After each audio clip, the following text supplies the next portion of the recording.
الشيطان الرجيم بسم الله الرحمن الرحيم ألف لام ميم ذلك الكتاب لا ريب فيه هدى للمتقين الذين يؤمنون بالغيب ويقيمون الصلاة ومما رزقناهم ينفقون صدق اللہ العظیم.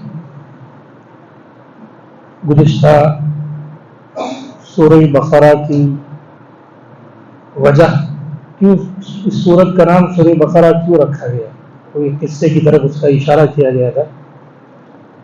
آج اس کی ابتدائی چند آیات اس کی تفسیر ہوگی انشاءاللہ. اللہ تعالیٰ اپنے کلام پاک کی سورہ بقرہ کی ابتدا کرتے ہیں الف لام میم. اس کا کیا ترجمہ ہے؟ اس کا کوئی ترجمہ نہیں. اللہ تعالیٰ نے اس حروف، یہ جو حرف ہے الف لام میم، اس کو کہتے ہیں حروف مقطعات. قرآن کریم میں 3 طرح کی آیات اللہ نے بیان کی. ایک آیات محکمات، یعنی جس کا ترجمہ بھی اور جس کا مطلب بھی دونوں واضح. قرآن کریم کی زیادہ تر آیتیں محکمات کہی جاتی ہیں، یعنی اس کا ترجمہ بھی سب کو سمجھ میں آتا ہے اور اس کا مطلب بھی سب کو سمجھ میں آتا ہے. چند آیتیں متشابہات ہے، یعنی اس کا ترجمہ تو سمجھ میں آتا ہے لیکن اس کا مطلب نہیں سمجھ میں آتا. اب اس پر ایمان کیسے لانا؟ جیسا اللہ نے کہا ہے ایسا. آیت متشابہات کس کو کہتے ہیں؟ اللہ رب العزت نے اندر بہت ساری ایسی آیتیں اتاری ہیں اپنے بارے میں. اللہ نے اپنے بارے میں الرحمن علی العرش استوى، رحمان عرش پر جا بیٹھا، مستوی ہوا. اس کا کیا مطلب؟ رحمان عرش پر جا کے، تو اس کا ید اللہ تعالیٰ ہاتھ سے پاک ہے.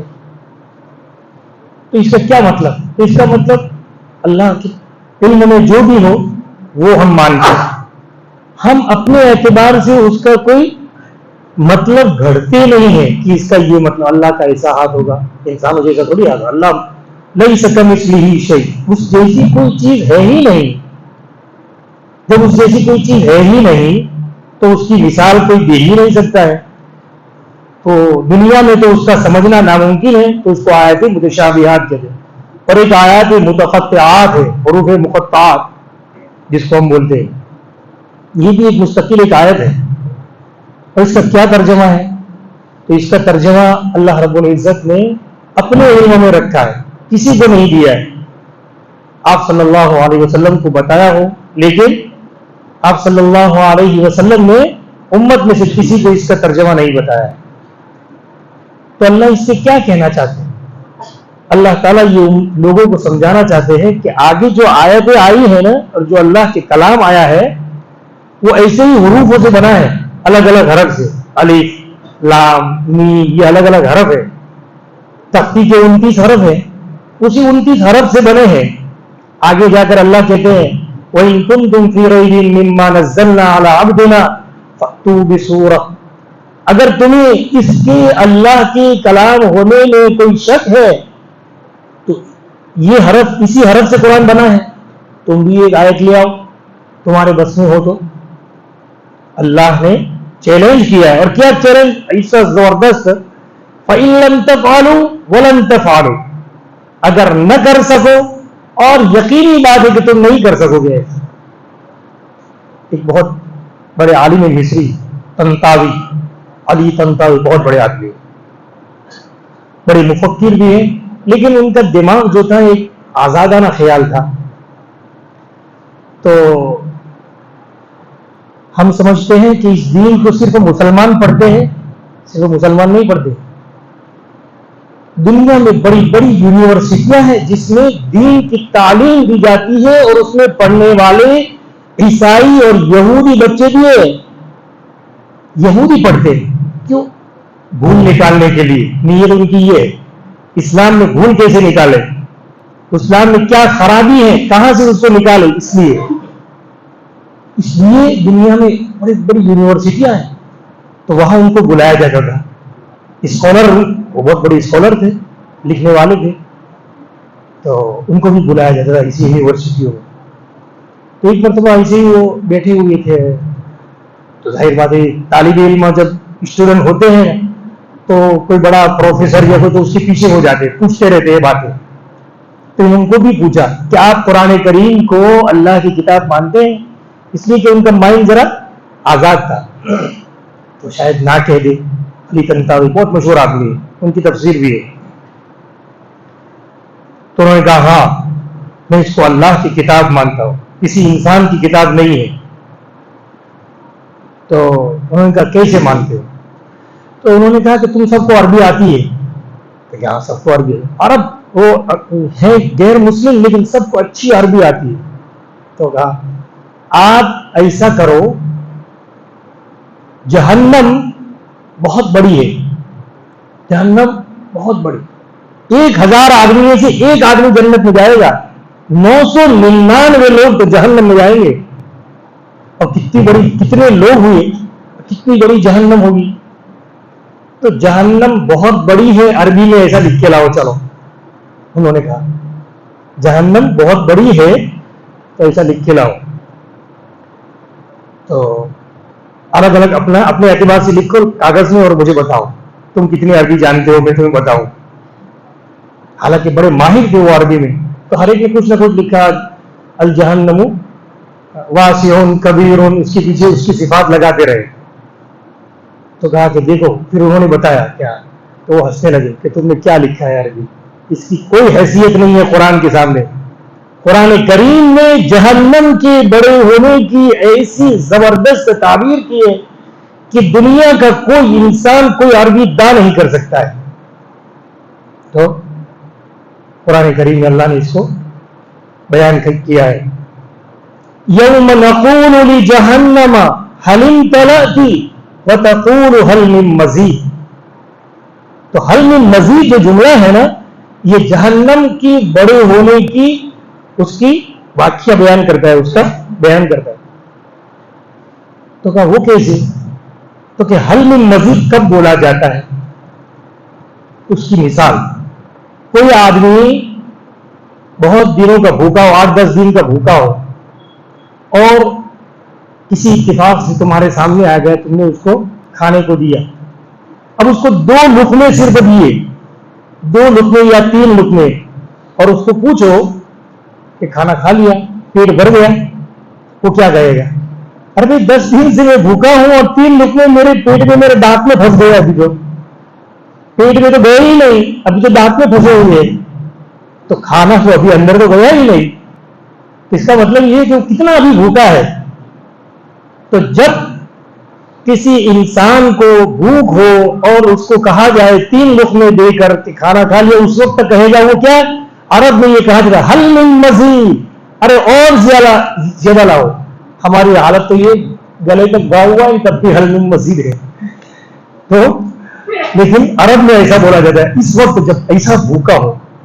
تو جہنم کے بارے میں آتا ہے حدیث شریف میں، قیامت میں فیصلہ ہو جائے گا، جنتی جنت میں چلے جائیں گے، جہنمی جہنم میں. اللہ تعالیٰ اس کو پوچھیں گے، قرآن میں کہہ رہے ہیں یوم نقول لجہنم، تو ہم جہنم کو کہیں گے حل امتلأت، کیا تو بھر گئی؟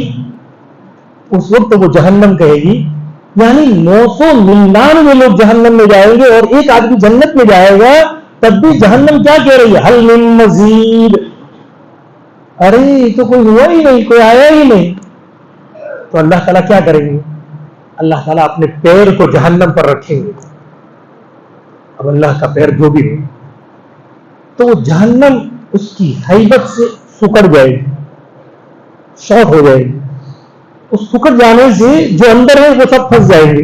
تو جتنی پبلک ہے اتنی ہی وہ جہنم بن جائے گی. بس وہ جہنم کی کہ ہاں اب ضرورت نہیں. تو اس سے معلوم ہوتا ہے کہ اللہ کا کلام ایک مثال ایسی تھی، ایسی تو ہزاروں مثال قرآن کریم میں. اللہ نے ایک بہت بڑا، آپ وسلم کے زمانے میں عبد السبحان کر کے ایک آدمی تھا، بہت بڑا ذہین تھا، بات کرتا تھا لوگوں سے، ایک لفظ کو سال میں ایک مرتبہ بولتا تھا، اس سے زیادہ نہیں بولتا تھا. تلوار، عربی میں اس کو سیف بولتے ہیں، سیف مانے تلوار. اب اس کو تلوار آج بولا ہے تو پورے سال بھر میں تلوار کا نام جب لے گا تو وہ سیف نہیں بولے گا، تو دوسرا عربی کا لفظ بولے گا. عربی میں 3000 الفاظ ہے تلوار کی، 3000 الفاظ. عام طور پر لوگوں کو ایک ہی یاد ہے. تو اتنا بڑا ماہر آدمی تھا کہ وہ بولنے میں ایسا جچا تولا الفاظ بولتا تھا، یہ کمال ہے. جو بولو جیسا بولو یہ کوئی طریقہ نہیں بولنے کا، جچا تولا الفاظ عقل مند آدمی بولتا ہے. ابوالکلام آزاد کو ابوالکلام آزاد کیوں کہتے ہیں؟ ان کا نام ابوالکلام نہیں تھا، ان کا نام محی الدین تھا، لیکن ان کو بولتے ابوالکلام، یعنی بات کا باپ، بولنے کا باپ. ایسا بولتے تھے. اب ان کی تقریر سنیے. وہ جب بولتے ہیں ایک لفظ کو 2 مرتبہ نہیں بولتے. لائٹ چلی جاتی تھی اس لیے کہ بولنا ہے، اس لیے بولا اور کہ باقی ہے، اور لائٹ چلی گئی. تو جب لائٹ آتی تھی تو وہ اس لیے دوبارہ نہیں بولتے تھے، کہ سے بولتے تھے، ایک لفظ کو 1 مرتبہ. ایسا کمال کا بولتے تھے. ایسی انگریز ان کی تقریر سننے آتے تھے، ایسی کمال کی تقریر کرتے، اس لیے ان کا نام ابوالکلام پڑ گیا. تو بہرحال یہ بھی بہت بڑا آدمی تھا. تو اس کو کفار قریش نے کہا کہ تم کوئی ایک آیت بناؤ. تو اس نے سمندر کے کنارے گیا جدہ. 6 مہینے اس نے کہا مجھے یار رہنے دو، میں کچھ لکھ کے لاؤں گا. تو 6 مہینے کے بعد کفار ان کے پاس گئے، پوچھا کیا لکھا؟ تو اس نے جو لکھنے کی چیزیں تھی لکھتا تھا اور پھاڑ دیتا تھا، لکھتا تھا اور پھاڑ دیتا تھا. چاروں طرف ڈھیر تھے سب کاغذات، اور جو لکھنے کی چیزیں اس زمانے میں ہوتی تھی اس کے ڈھیر اور درمیان کہ 6 مہینے کی محنت کا یہ نتیجہ ہے کہ جو بھی لکھتا ہوں اس کے اندر کوئی خامی نظر آتی ہے، میں اس کو پھاڑ کے دیکھ دیتا ہوں. 6 مہینے ہو گئے، ایک آیت بھی نہیں بنا سکا. یہ ہے وہ سمجھتے تھے، ہم تو سمجھتے ہیں قرآن کریم کیا ہے، اس لیے ہمارے تو بس کی بات ہی نہیں. لیکن جن کو سمجھا ہے، جنہوں نے اس کو سمجھا ہے، ان کو جا کے پوچھو قرآن میں کیا اللہ نے کمال رکھا ہے. تو بہرحال تو اللہ تعالیٰ یہ بتانا چاہتے ہیں کہ اسی حروف سے میں نے بنایا ہے یہ قرآن، یہ کلام میں نے کیا ہے. تم بھی تمہارے بس میں ہو تو کر کے دکھاؤ نا. تمہارے بس میں نہیں ہے، یہ اللہ کا کلام ہے. اسی کو اللہ کہہ رہے ذالک الکتاب لا ریب فیہ، یہ ایسی کتاب ہے جس میں کوئی شک نہیں، شک کی گنجائش ہی نہیں. ایسا یہ اللہ کا کلام. لہذا اس کو تو سمجھو، جب شک کی گنجائش نہیں تو مانو. جب ماننے کا ارادہ کرو گے تو تمہیں اللہ کا ہدی للمتقین، تقویٰ کا مزاج جس کا ہوگا، صحیح بات سمجھنے سننے اور ماننے کا مزاج ہوگا، اللہ تعالیٰ قرآن کریم کے ذریعے سے اس کو ہدایت دیں گے. بہت سے لوگوں کا مزاج ہی ٹیڑھا پن ہے، نہ ماننے کا مزاج. کتنا ہی بڑا مولوی یا کتنا ہی بڑا آدمی ہو، بزرگ ہو، اس کو بھی نہیں ماننے کا یہ مزاج. بہت سے لوگوں کا مزاج ہوتا ہے. ایک بہت بڑے بزرگ ہے ابو الحسن خرقانی، سن ہجری 300 کے زمانے کے، محمود غزنوی کے زمانے کے آدمی ہے. محمود غزنوی کے شیخ تھے یہ ابو الحسن خرقانی، بہت بڑے آدمی تھے. جنگل میں جاتے تھے، لکڑیاں چنتے تھے اپنے گھر جلانے کے لیے. تو اٹھانے کے لیے سواری بھی نہیں تھی اور باندھنے کے لیے رسی بھی نہیں ہوتی تھی. تو کیا ہوتا تھا پتا ہے؟ اتنے بڑے اللہ کے آدمی تھے کہ شیر جب لکڑیاں کو چن کے تیار کر لیتے تھے تو ایک سانپ آتا تھا بہت بڑا، اور اس لکڑیوں پر وہ گول گول اس کے اوپر چڑھ جاتا تھا تو وہ لکڑیاں فٹ ہو جاتی تھی. اور ایک شیر آتا تھا، شیر کے اوپر وہ لکڑیاں رکھتے تھے اور وہ گاؤں تک شیر ان کو چھوڑ جاتا تھا. اتنے بڑے آدمی تھے ابو الحسن خرقانی. محمود غزنوی، محمود غزنوی جب وہ ہندوستان میں آ رہے تھے تو فتح کے لیے، کامیابی کے لیے انہوں نے ان سے دعا کی. اپنا کرتا دیا تھا کہ میرا کرتا جہاں بھی تم ناکام ہو، میرا کرتے کے ذریعے سے دعا کرنا، اللہ تمہیں کامیابی دے گا. بہرحال وہ بڑی بات ہے. تو وہ اللہ والے تھے، نیک آدمی تھے. اس زمانے میں بڑی کرامتیں لوگوں سے ظاہر ہوتی تھی. تو کسی جگہ جانا ہوتا تھا تو وہ اڑ کے جاتے تھے. تو ان کی بیوی ایک مرتبہ ان کو اڑتے ہوئے دیکھا تو بیوی جو تھی وہ جب گھر آئے تو انہوں نے کہا تم کیا بزرگ اپنے آپ کو کرتے ہو؟ بزرگ تو وہ ہے جو اڑ کے جاتے ہیں. کہ اچھا وہ بزرگ شمار کہاں، وہ میں بزرگ، وہ میں ہی تھا اڑنے والا، تب تو ٹیڑے ٹیڑے اڑتے تھے. تو بہرحال بہت سے لوگوں کو مزاج ہے نہ ماننے کا، نہ کسی کو نہ ماننے کی مزاج ہوتا ہے، تو اس کو اللہ ہدایت نہیں دیتا ہے. ہاں لیکن جس نے اللہ کے نبی کو نبی ہونے کی نگاہ سے دیکھا ہے، اللہ نے اس کو ضرور ہدایت دی. اور جس کو اللہ نے نبی کو نبی ہونے کی حیثیت سے نہیں دیکھا، اپنے بھتیجے ہونے کی حیثیت سے دیکھا، چاہے ابو طالب تو ان کو ہدایت نہیں ملی. وہ ایک مرتبہ بھی نبی کو اللہ کے نبی ہونے کی حیثیت سے دیکھ لیتے، اللہ ان کو ضرور ہدایت دیتا. یہ بات نبی کی حیثیت سے. ایک آدمی تھا، ایک مرتبہ کہیں جا رہا تھا، لوگ بارش کی دعا کر رہے تھے. اب روزانہ بیچارے آتے تھے، بارش نہیں ہوتی تھی. ایک آدمی اونٹ پر سوار ہو کے کہیں سے وہاں سے گزر رہا تھا. اس نے کہا یہ سب کیا کر رہے ہیں، کیوں جمع ہوئے؟ کہ بارش کی دعا کے لیے. تو اس نے کہا اچھا. وہ سواری پر سے اترا، آسمان پر یوں دیکھا، ابھی وہ ہاتھ اس کے نہیں پھیرے تھے، بادل آ گئے، بارش ہوئی. لوگ اپنی جگہ بیٹھے تھے، اس کے ہاتھ اٹھانے سے بارش ہو گئی. تو لوگوں نے کہا ارے بھائی تم نے ایسا کیا کہہ دیا؟ تو میں نے کچھ نہیں کہا، میں تو کوئی بہت بزرگ آدمی بھی نہیں، لیکن میں نے اللہ سے کہا یا اللہ میں نے اپنی آنکھوں سے بایزید بستامی کو دیکھا ہے، اگر بایزید بستامی کی تیرے یہاں کوئی حیثیت ہے اور اس کی کوئی وقت ہے تو بارش دیکھ دی. اللہ نے بایزید بستامی کی برکت سے بارش. تو لکھا ہے علماء نے کہ اس نے اس کو بزرگ ہونے کی حیثیت سے سمجھا اور مانا. اسی طریقے سے اگر جس نے بھی اللہ کے رسول صلی اللہ علیہ وسلم کو رسول اور نبی ہونے کی حیثیت سے ایک مرتبہ بھی دیکھا ہے نا، اللہ نے اس کو ہدایت دی. ہاں یہ بات ہے. تو ہدی للمتقین، تو تقوی والے کو اللہ ہدایت دیتے ہیں. تو تقوی کیا کس کو کہتے ہیں؟ تقوی بہت سے لوگ بہت سی اس کی تعریف کرتے ہیں. میں ایسی تعریف آپ کو اس کو تقوی کس کو کہتے ہیں ایسا سمجھاتا ہوں کہ آپ میں سے ہر ایک کو یاد رہے گا اور یاد رکھنا کہ تقوی کیا ہے. میرے اندر تقوی ہے یا نہیں ہے، اس کی جانچ لیبورٹری کرنا ہے تم خود کرو. دوسرے کے پاس لیبورٹری کرنے کی جانے کی ضرورت نہیں ہے. اپنے تقوی کی لیبورٹری خود کرے تو اس کو سمجھو. کیا سیدھی سیدھی بات، ایک دم آسان ہے، کوئی مشکل کام نہیں.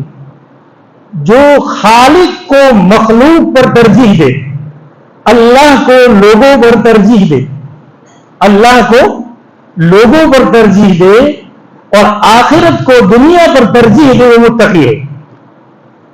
ہم اپنے آپ میں غور کریں کہ میں اس دین کے ماننے میں، اس قرآن اور سنت کو ماننے میں پبلک کا لحاظ کرتا ہوں کہ میرے رب کے راضی ہونے کا لحاظ کرتا ہوں. یہ آدمی غور کریں. اگر اللہ کے راضی ہونے کا آدمی فکر کرتا ہے، چاہے 1000 مرتبہ ناراض ہو، میرا باپ، میری بیوی، میرے بچے، میرا اللہ راضی ہو، ایسا کام میں کروں گا، اگر اس نے یہ ٹھان لی ہے تو سمجھو اس کے اندر تقوی ہے. اور دنیا کے اوپر آخرت کو ترجیح دے. اذان ہو رہی ہے، نماز کا وقت ہو گیا ہے، میں اپنی دکان کو چھوڑتا ہوں، میری دنیا کو چھوڑتا ہوں یا نہیں؟ اگر چھوڑتا ہے تقوی ہے. اذان ہو گئی صبح کو، میں اپنے بستر کو چھوڑتا ہوں یا نہیں؟ تو سمجھ لو اگر چھوڑتے ہیں تقوی ہے، نہیں چھوڑتے تقوی نہیں ہے. یہ سیدھی سی بات ہے، کوئی اس میں جول نہیں ہے. یہی ہے تو ہی تقوی ہے، نہیں تو نہیں ہے. اس کو پیدا کرنا ہے. آدمی کوشش کرے، ارادہ کرے، اللہ کے نام پر اٹھ جائے. اللہ کو اللہ سے کچھ باتیں کرے. ہم اللہ سے باتیں نہیں کرتے، لوگوں سے تو چپ کے باتیں کرتے ہیں. اللہ سے بھی چپ کے باتیں کرو. اللہ تعالیٰ چاہتا ہے کہ میرا بندہ مجھ سے باتیں کرے کہ یا اللہ.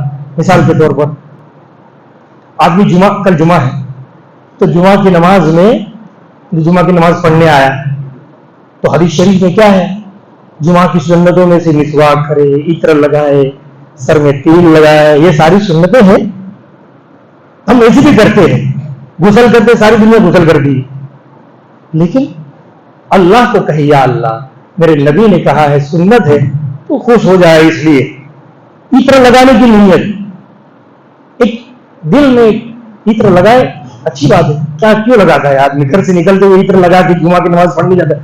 تو اللہ سے اپنے دماغ سے زبان سے کہنے کی ضرورت نہیں، اللہ سے تھوڑا سا رابطہ کرے، اللہ سے کانٹیکٹ، عرش پر ہے اللہ تعالیٰ، لیکن اللہ کو جب بلاتا ہے کوئی آدمی بات کرتا ہے ادعونی استجیب لکم، فوراً تمہارے پاس ہو گئے، تم یاد تو کرو میرے کو، تو اللہ کو یاد کر، یا اللہ میں ایک رئیس یہ لگا تجھے اچھا لگا، لوگوں کو اچھا لگو یا نہ لگو لیکن تیرے کو اچھا لگا، میں اچھے کپڑے اس لیے پہنے کہ تیرے کو اچھا لگو، تو اللہ سے بات۔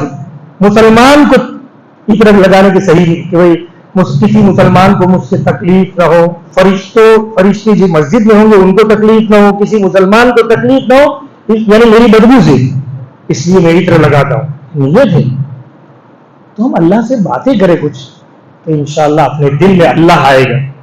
تو اسی طریقے سے صبح میں اٹھنا ہے، نہیں اٹھا جا رہا ہے، آنکھ کھل گئی، یا اللہ صرف تیری رضا کے لیے مجھے اٹھنے کی ہمت تو نہیں ہے، لیکن آج میں تیرے کو راضی کرنے کے لیے اٹھ رہا ہوں، تو مجھے ہمت دے۔ ایسا اللہ سے بات تو کرے، ہم بات نہیں کرتے اللہ تعالیٰ سے۔ قرآن کریم وَاذْكُرِ اسْمَ رَبِّكَ وَتَبَتَّلْ إِلَيْهِ تَبْتِيلًا، اللہ کہہ رہے چپکے چپکے میرے سے بات تو کرو، وَتَبَتَّلْ إِلَيْهِ تَبْتِيلًا کا مطلب ہے کہ چپکے چپکے اپنے رب کو پکارو کہ تنہائی ہم اللہ کو پکارتے نہیں۔ بہت سے کام دیکھیے، ہم جب بھی کچھ کام کرتے ہیں تو ہمارے دل میں کیا ہوتا ہے، کوئی ہمیں دیکھے تو ہم کو اچھا کہے۔ بہت سے کام ایسے کرو کہ تمہارے اور تمہارے رب کے سوا تمہاری بیوی بھی نہ جانتی، تمہارے جس کے پاس تم رہتے ہو، روزانہ اٹھتے بیٹھتے ہو، اس کو بھی پتا نہ چلے کہ تم کیا کر رہے ہو۔ بزرگوں کے بارے میں لکھا ہے پوری پوری رات اللہ کے سامنے بستر میں پڑے رہتے تھے اپنی بیوی کے ساتھ، لیکن اللہ کے لیے اتنا روتے تھے پورا تکیہ بھیگ جاتا تھا، ان کی بیوی کو نہیں پتا چلتا تھا کہ میرا شوہر میرے قریب میں جو ہے، لیکن وہ جاگتا ہے اور اللہ سے راز و نیاز کرتا ہے، اپنی بیوی کو بھی نہیں پتا چلتا تھا۔ آج ہماری حالت یہ ہے کہ ہم تھوڑا سا کچھ کرتے ہیں لوگوں کے لیے، اسی لیے آتا ہے کہ صدقہ کرو تو بھی کیسے کرو، داہنے ہاتھ سے کیا ہے بائیں ہاتھ کو بھی پتا نہ چلے، میرا رب جانے میں جانا۔ اپنے اعمال کو ایسا کرو، ایسا مضبوط، تو جا کر اللہ سے تعلق ہوگا، ورنہ لوگ ہوں گے تو کریں گے، تنہائی میں نہیں کریں گے۔ اور میں آپ کو ایک بہت اچھی بات بتاتا، میں نے بھی شاید پہلی مرتبہ دیکھی اور پڑھی اور سنی۔ حضرت حذیفہ ابن یمان رضی اللہ عنہ کے پاس ایک آدمی آئے۔ حضرت حذیفہ ابن یمان رضی اللہ عنہ وہ آدمی تھے جو آپ صلی اللہ علیہ وسلم کے رازدار شمار ہوتے تھے۔ رازدار، راز کی باتیں سب آپ صلی اللہ علیہ وسلم نے ان کو بتلائی تھی۔ اب بہت سے لوگوں کو اشکال ہے کہ ابو بکر رضی اللہ عنہ کو کیوں نہیں بتائی؟ ارے ہر ایک کے اندر کچھ صفات ہوتے ہیں۔ بہت سے لوگوں کو راز کی بات بتا دی اور کسی نے کچھ پوچھا تو وہی دیکھ لیتا ہے کہ اس کو کیسے پتا چلا، یعنی بہت سی مرتبہ کہتا تو نہیں ہے لیکن جس وجہ سے دوسرے کو بتا دیتا ہے کہ مجھے پتا ہے، ہی جس وجہ سے بتا دیتا ہے، اپنی آنکھوں سے بتا دیتا ہے، اپنی ہوٹ سے بتا دیتا ہے کہ ہاں من خبر بنتی۔ تو کسی کے اندر صفت ایسی ہوتی ہے، جاسوسی کی اتنی گہری صفت ہوتی ہے کہ وہ اپنے ہاؤ باؤ سے بھی نہیں بتاتا ہے کہ مجھے کچھ پتا ہے یا میں کیا کر رہا ہوں۔ اس کا ہاؤ باؤ بھی ایسا ہوتا ہے کہ سب چیزیں اپنے دل میں ہضم کیے ہوئے ہیں، لیکن کسی کو قریب میں بیٹھنے والے کو پتا نہیں چلتا ہے۔ تو حذیفہ ابن یمان میں ایسی صفت تھی کہ قریب میں بیٹھنے والے کو بھی، وہ قصہ مشہور ہے فضائل اعمال میں بھی آتا ہے کہ خندق کے زمانے میں کفار چاروں طرف مدینہ منورہ کو گھیرے ہوئے تھے، تو آپ صلی اللہ علیہ وسلم نے کس کو بھیجا؟ حذیفہ ابن یمان۔ بہت سخت ٹھنڈی، مدینہ کی ٹھنڈی آپ نے دیکھی؟ میں نے تو دیکھی ہے، عصر کے وقت اتنی ٹھنڈی لگتی تھی اتنی ہے فجر میں نہیں لگتی ہے، باہر بہت سخت ٹھنڈی ہوتی ہے وہاں، اس لیے کہ سطح سمندر سے 2000 فٹ اونچا ہے مدینہ منورہ۔ مدینہ منورہ کا جو علاقہ ہے، سطح سمندر جو سمندر کی سطح ہے وہاں سے لے کر 2000 فٹ اونچا ہے، اس لیے ٹھنڈی بھی زیادہ ہوتی ہے وہاں۔ تو اتنی سخت ٹھنڈی میں لیٹے ہوئے تھے، آپ نے کہا کون؟ حذیفہ، اٹھ تو آ کے کھڑے ہو گئے. کیا بات ہے؟ کفار میں جا خبر لے کے آؤ, وہاں جا کے کیا کر رہے, کیا ہو رہا ہے. تمہارا گئے, جانے کے بعد اب وہ کیسے جاسوسی کیسے کرتے تھے, آپ اس کو میں سمجھاتا ہوں. کتنے بڑے رازدار تھے اور کیسے جاسوسی کرنے کی صلاحیت ان میں تھی کہ لوگ کھڑے تھے بہت سارے, ٹھنڈی بہت تھی تو اس کو وہ کر رہے تھے, آگ کے اوپر اپنے آپ کو سیکھ رہے. تو وہ بھی درمیان میں جا کے کھڑے ہو گئے, وہ کر رہے. ابو سفیان وہاں سے گزرا, ارے دیکھو کوئی جاسوس نہ ہو, کوئی جاسوس تمہارا مدینہ کا نہ ہو. ابو سفیان نے کہا ان کے قریب میں سے گزرتے ہوئے. اب کوئی دوسرا ادھر کیا اپنے آپ کو سنبھال, تو میرے کو دیکھتا نہیں ہے. اب انہوں نے کیا کیا, بازو والوں کو پکڑ لیا, جاسوس تو نہیں ہے. اب ان کو تو کون پکڑے یار, تو میں نہیں جانتا, میں فلاں قبیلے کا آدمی ہوں. اب بہت سی مرتبہ ایسا ہوتا ہے کہ آدمی اگر وہ ڈر گیا کہ ہاں اب یہ ہے پکی اب یہی چور یہی ہے, اور اگر اس کے اندر کمال ہے تو وہ اپنے آپ کو بچا کر دوسرے کو گنہگار بنا دے گا. تو انہوں نے ایسا کیا. تو بہرحال جتنے منافقین تھے مدینہ منورہ میں سب کا لسٹ ہے, وہ حضرت نے اس لیے سمجھایا کہ حضرت حذیفہ کا کمال کیا ہے.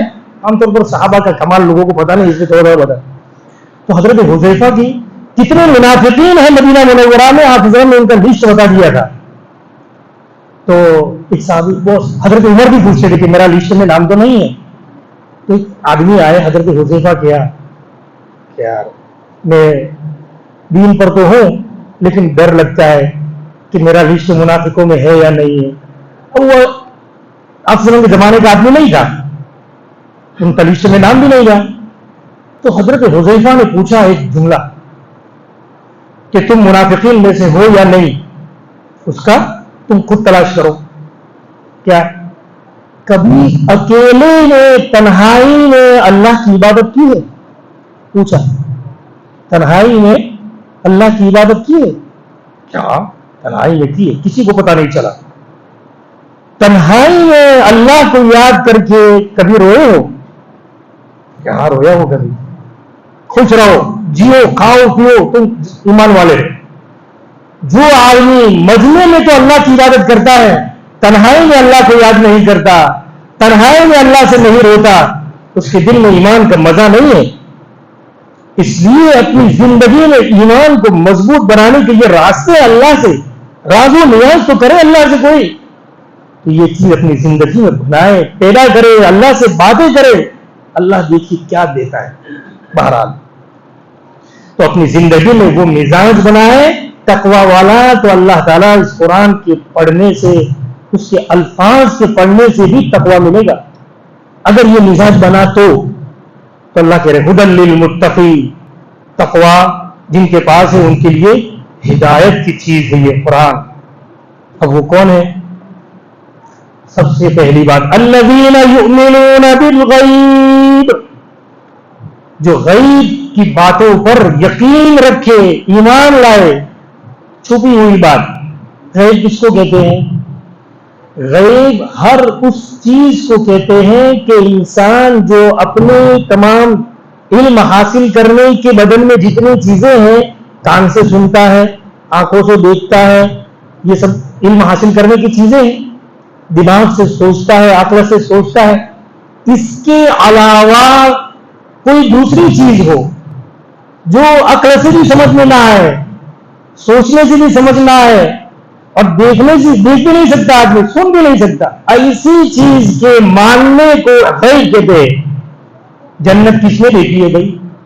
کسی نے نہیں دیکھی, لیکن جس نے ہمیں بتلایا ہے جنت کا, اس کے اوپر یقین کر کے ہم نے اس کو اپنے دلوں میں بٹھایا ہے, تو اس کا نام ہے غیب پر ایمان. غیب اس کو کہتے ہیں. تو غیب کی باتوں پر آدمی یقین رکھے, یہ ایمان کی نشانی ہے. کیا معلوم مرنے کے بعد ہے یا نہیں ہے, جینا یا مرنا, پھر اٹھنا ہے یا نہیں. اگر نہیں مانتا ہے اس کو, جنت جہنم کو نہیں مانتا, یہ سارے فرشتوں کو نہیں مانتا, تو یہ ساری چیزوں کو نہیں مانتا, سمجھ لو ایمان نہیں. غیب پر ایمان, بن دیکھے سامنے والے کے سچے ہونے کے یقین پر کسی چیز کے ماننے کا نام غیب پر ایمان ہے.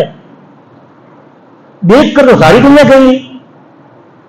وَلَوْ تَرَىٰ إِذِ الْمُجْرِمُونَ قرآن شریف ہے کہ ربنا ابصرنا وسمعنا فارجعنا نعمل صالحا. یا اللہ ہم نے دیکھ لیا سن لیا جہنم کی چنگاڑ اس کو سن لی, اب تو دنیا میں بھیج دے. قرآن کریم کے جو انداز ہے, آج میں نے مغرب میں جو پڑھا اس کو اللہ وہ بھی اللہ تعالیٰ اسے بھی وَلَوْ تَرَىٰ إِذْ وُقِفُوا عَلَىٰ رَبِّهِمْ. جب تو دیکھے گا کہ لوگوں کو اللہ کے سامنے کھڑا کر دیا جائے, جا رہا ہوگا رک جاؤ, کہاں جا رہا ہے؟ اللہ کے سامنے کھڑا کر دیا جائے گا. پوچھے گا أَلَيْسَ هَٰذَا بِالْحَقِّ, دکھتا ہے صحیح غلط تھا, یعنی مرنے کے بعد دوبارہ جی کر آئے, اب ہم نے تم کو اٹھایا کہ یہاں لایا یا نہیں لائے؟ قالوا بلا ربنا, بالکل اے ہمارے رب. پھر کیوں نہیں مانا؟ اللہ کہہ رہے فذوقوا العذاب, جاؤ اب جاؤ عذاب کو چکھو, جاؤ جہنم میں. یریدون ان یخرجوا من النار وما هم بخارجین, وہ ارادہ کرتے ہوں گے کہ پوری روئے زمین کی جتنی بھی چیزیں ہیں اللہ لے لے اور ہم کو چھوڑ دے. نہیں مانا جائے گا. کیوں؟ اب تو دیکھا, دیکھ کے تو کچھ سمجھ تمہارے پاس کوئی اعتبار ہی نہیں ہے. ایک مرتبہ ایک قصہ ہے خواجہ بہلول, ان کے بہت سارے قصے فضائل صدقات میں بھی ہے. بہلول اللہ کی محبت اور اللہ کی عشق میں دیوانے, ان کو مجذوب کہا جاتا ہے. اللہ سے ذکر کرو کہ اللہ سے باتیں کرو, تو جب کسی کا مزاج ٹھنڈا ہوتا ہے تو باتیں کرتے کرتے اتنا گہرا ہو جاتا ہے کہ اس کو دنیا کی کسی چیز کا احساس ختم ہو جاتا ہے, سوائے اللہ کے کچھ نظر نہیں آتا اس کو. تو اس کو کہتے ہیں مجذوب. تو پہلے زمانے میں مجذوب بہت ہوتے تھے, تو خواجہ یہ مجذوب تھے, بہت بڑے آدمی تھے, ہارون رشید کے زمانے میں تھے. ہارون رشید نے ان کو ایسا کارڈ دیا تھا ہماری اعتبار سے, ایسی نشانی ان کو دی تھی کہ دربار کو کہا ہوا تھا کہ یہ جب بھی جس وقت جس حالت میں آئے ان کو میرے پاس بھیج دینے کا, ان کو پوچھنے کا نہیں کیوں آئے ہو. آدھی رات کو بھی اگر یہ آئے نا تو ان کو میری تخت کے پاس میری روم میں لے آنے کا, ان کو اتنا بڑا آدمی ہے. ایسا آدمی. بہرحال بہت سارے اس کے قصے ہیں, اس میں سے مجھے تو ایک بیان کرنا ہے. ایک مرتبہ یہ جنگل دریائے دجلہ کے کنارے وہ مٹی جو گیلی ہوتی ہے نا, تو گیلی مٹی سے بچے کیا کرتے ہیں, گھر بناتے ہیں. تو وہ گھر بنا رہے تھے گیلی مٹی سے, اب وہ اللہ کی محبت میں کچھ کر رہے تھے, تو وہ گھر بنا رہے تھے اور مٹی پیر رکھ کے اس کے اوپر مٹی ڈالتا ہے بچہ چھوٹا سا, اور پھر وہ جب بن جاتا ہے تو پیر نکال دیتا ہے تو اندر گھر بن گیا. تو ایسا بناتے تھے خواجہ بہلول. ہارون رشید وہاں سے گزرا تو ارے بہلول کیا کر رہے ہو ادھر؟ کیونکہ جنت کا محل بناتا ہوں. اس نے کہا جنت کا محل بناتا ہوں. تو کہا بیچو گے؟ تو کہ ہاں. کتنے میں؟ 2 لاکھ دینار میں. ارے 2 لاکھ سونے کے سکے نہیں لینا, اتنے سارے پیسے اس کے, مٹی کا ہے تو نہ لینا ہو تو جاؤ, نہ لینا ہو تو کون زبردستی کرتا ہے. چلا گیا ہارون رشید. تھوڑی دیر کے بعد اس کی بیوی زبیدہ وہ آئی, تو اس نے پوچھا بہلول کیا کر رہے ہو بھائی؟ کہ جنت کا محل بنایا ہے. کتنے میں؟ تو اس نے اس کا پیسہ مرد کو ڈبل کیا تو عورت کو آدھا, تو کہا 1 لاکھ دینار دے دو, میں تمہیں جنت کا یہ محل دے دوں گا. تو زبیدہ بھی بڑی نیک خاتون تھی, بڑی نیک خاتون تھی, اللہ نے اس کو بڑا. بہرحال اس نے ایک نہر جو بنائی تھی, مکہ میں نہر ہے, سارے لوگ جانے دیکھتے ہیں. 90 کلومیٹر اس نے نہر بنائی, اور ایسی عجیب و غریب زمانے میں نہر بنائی تھی کہ پہاڑ آتے تھے بیچ میں, سب کچھ آنے کے باوجود بغیر مشین کے 90 کلومیٹر سے پانی مکہ مکرمہ میں آیا تھا. 400 سال تک رہی وہ نہر. ایسی کمال کی نہر اس نے بنائی تھی. آج بھی لوگ جاتے ہیں تو بتاتے ہیں, دکھاتے تھے یہ نہر ہے. اب دیکھیے جا کے عرفات دیکھنا, جب جاؤ تو وہ عرفات تک جاتی ہے, تو عرفات میں جاتی ہے, وہ پہاڑوں کے اوپر سے گزرتی ہے, لیکن کہیں اس کا پانی رکتا نہیں تھا اور مشین نہیں لگانا پڑتا تھا, اسی نہر سے گزرتا تھا. تو جب اس کا انجینئر حساب لے کر گیا نا, تو دریا دجلہ کے کنارے اس کا محل تھا, تو وہاں کھڑا تھا, وہ کھڑی ہوئی زبیدہ. تو اس نے کہا یہ حساب پھاڑ دیا اس نے, اس حساب کو میں اللہ پر چھوڑ دیا, قیامت کے دن میں اللہ سے حساب لوں گی, مجھے تم لوگوں سے حساب نہیں لینا. یہ اتنی کوئی بڑا وہ اچھی عورت.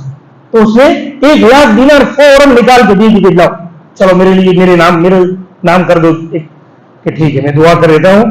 انہوں نے 1,00,000 دینار دیے, ان لوگوں میں صدقہ کر دیا. اور ہارون رشید نے رات کو خواب میں دیکھا جنت ہے, جنت میں سے گزر رہے ہیں, محلات ہے, ایک محل پر زبیدہ ہارون نام لکھا ہوا. تو اچھا یہ تو میری بیوی کا مکان ہے. تو اندر جانا چاہتے تھے دیکھنے کے لیے, تو فرشتے نے روک دیا, رک جاؤ, اندر تمہارا نہیں ہے, تو میری بیوی کا ہے. ارے تمہاری بیوی دنیا میں ہے, یہاں رشتے داری نہیں چلتی ہے, ادھر رشتے داری تم تمہاری دنیا میں رکھو, یہاں تو جس کا ہے وہی جائے گا. تو ایسا کر کے آنکھ کھل گئی. تو زبیدہ کو پوچھا ایسا تم نے کیا کر دیا ہے بھائی کہ تمہارا محل میں جنت میں دیکھ کیا ہے کہ میں نے آج ہی خریدا ہے. کس سے؟ اور بہلول سے. وہ بھی اس کو کہا تھا, ہارون رشید کو بھی کہا تھا.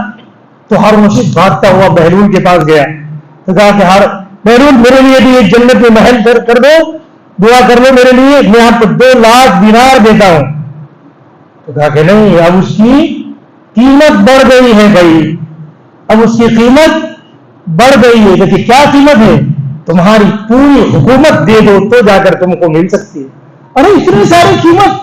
تو کہا بہلول کو پتا نہیں, یہ بہلول کو انہوں نے کوئی قصہ نہیں بتایا تھا ابھی کہ میں نے رات کو یہ خواب میں دیکھا ہے, لیکن بڑے اللہ والے نے کہا کہ اتنی ساری قیمت کہ اب دیکھنے کے بعد تم آئے ہو, دیکھنے کے بعد جو آپ نے غیب سے پہلے دے لیا ہوتا تو 2,00,000 میں ہو جاتا کام, لیکن اب آپ کو پوری حکومت دینی پڑے گی اس جنت کے محل کے لیے. آپ تو غیب پر نہیں دیکھا ہم نے, پھر بھی صرف آپ صلی اللہ علیہ وسلم نے کہا ہے, اس کی خبر دی ہے, اس لیے میں اس کو مانتا ہوں.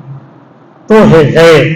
اللہ کو یہ پسند ہے, اس کو کہہ رہا الذین یؤمنون بالغیب. ایک کا ایمان بن گیا, اب چھٹی نہیں ہے بھائی کہ بس آپ کو من تو کلمہ آؤڑے کلمہ پڑھو, خالی کلمہ پڑھنے سے کام نہیں چلے گا. آگے اللہ کہہ رہے دوسرا بھی کرنا ہے. کیا؟ وَيُقِيمُونَ الصَّلَاةَ, نماز کو قائم کرتے ہیں. تو نماز پڑھے بغیر دیکھیے اللہ تعالیٰ نے یہاں نہیں کہ نماز پڑھتے ہیں, نماز کو قائم کرتے ہیں. قائم کرتے مطلب سنت, مستحب, آداب, فرائض, واجبات, جتنی بھی چیزیں نماز میں ہیں اس کا پورا اہتمام کیجیے.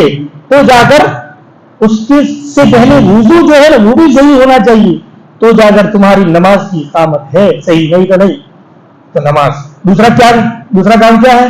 وَمِمَّا رَزَقْنَاهُمْ يُنْفِقُونَ, اللہ نے جتنا تمہیں مال دیا ہے اس میں سے خرچ کرو, زکات نہیں. وَيُؤْتُونَ الزَّكَاةَ, اللہ نے نہیں کہا, مال میں سے خرچ کرنے میں زکات بھی ہے, دوسری چیزیں بھی ہے, وہ بھی آپ کو دینا ہے اگر یہ کرتے ہو. دیکھیے بہت سارے اعمال ہیں, دو کو کیوں بیان کیا اللہ نے, اس کا ایک نماز اور دوسرا مال. دو طرح کی عبادتیں, جتنی بھی عبادتیں اور احکامات ہیں دو طرح ہے, یا تو بدن سے کرنے کی ہے یا تو مال سے کرنے کی ہے. اپنے بدن سے کرنے کی ہے یا پھر اپنے پیسوں سے کرنے کی ہے. تو بدن سے جو کرنی ہے اس میں سب سے بڑی جو عبادت ہے وہ نماز ہے, لہذا نماز کو بول دیا. اس لیے سب چیزیں آ گئی, بدن سے کرنے کی سب چیزیں.